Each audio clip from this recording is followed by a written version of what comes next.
Good morning, magandang araw sa ating lahat mga ka-MWB. Kumusta po kayo guys? So update lang po tayo guys no sa travel ni Daddy Travels papunta sa Thailand, na kung saan na-anunsyo ko sa nakaraang araw na patungkol sa kanilang travel na magkasama silang dalawa ni Crystal. So ngayon guys, kagabi ay nag-anunsyo o nag-chat si Daddy Travel sa atin, na sabi niya na i-anunsyo ko daw dito sa aking Facebook page na hindi matuloy si Crystal na makasama sa kaniyang biyahe sa Thailand dahil mayroon daw mga nagtanong sa kanya ng mga Pilipino, ng mga followers natin na nangumusta or kumusta na daw ang kaniyang travel doon sa Thailand.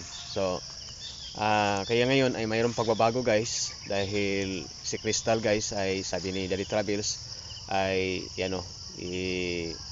mayroon daw kaniyang kapatid na gustong makasama si Crystal, kaya wag na lang daw munang isama si Crystal doon sa Thailand. Siya na lang daw yung mag-alaga kay Crystal.